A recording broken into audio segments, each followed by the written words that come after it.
Saudi আরব থেকে Croatia যাওয়ার জন্য আপনার মাত্র 4টি ডকুমেন্ট লাগবে। বর্তমানে সৌদি আরব থেকে ক্রোয়েশিয়া ভিসার রেশিও খুবই ভালো। আসসালামু আলাইকুম। সৌদি আরবের সকল প্রবাসী ভাইদেরকে স্বাগতম।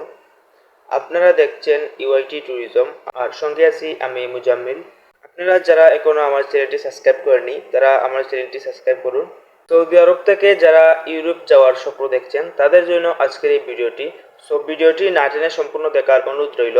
সৌদি আরব থেকে যারা ইউরোপ যাওয়ার স্বপ্ন দেখছেন তারা খুব সহজেই অল্প সময়ে সৌদি আরব থেকে ক্রোয়েশিয়ার মাধ্যমে আপনার ইউরোপ যাওয়ার স্বপ্ন পূরণ করতে পারবেন। বর্তমানে সৌদি আরব থেকে ক্রোয়েশিয়া ভিসার রেশিও কিন্তু খুবই ভালো।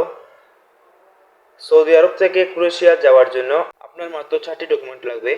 প্রথমত হচ্ছে আপনার পাসপোর্ট, যার মেয়াদ থাকতে হবে মিনিমাম 6 মাস থেকে 1 বছর। দ্বিতীয়ত লাগবে হচ্ছে আপনার পুলিশ ক্লিয়ারেন্স সার্টিফিকেট, সৌদি আরবের পুলিশ ক্লিয়ারেন্স সার্টিফিকেট। তৃতীয়ত লাগবে আপনার একামা কার্ড। এখানে একটি বিষয় লক্ষ্য রাখবেন, যখন আপনি সৌদি আরব থেকে বিএসএফ এ ফাইল জমা দিবেন তখন আপনার একামা কার্ডের মেয়াদ যেন 2 থেকে 3 মাস থাকে। চতুর্থ লাগবে হচ্ছে আপনার ছবি। এই 4টি ডকুমেন্ট থাকলে আপনি খুব সহজেই অনায়াসে সৌদি আরব থেকে ক্রোয়েশিয়া যেতে পারবেন। ট্রাভেল রিলেটেড নিয়মিত আপডেট পেতে আমাদের চ্যানেলটি সাবস্ক্রাইব করার অনুরোধ রইল। আর যদি ভিডিওটি ফেসবুকে দেখে থাকেন তাহলে পেজটি ফলো দিয়ে সাথে থাকার অনুরোধ রইল। ধন্যবাদ সবাইকে। দেখা হচ্ছে নেক্সট কোনো ভিডিওতে। সে পর্যন্ত ভালো থাকুন, সুস্থ থাকুন। আল্লাহ হাফিজ।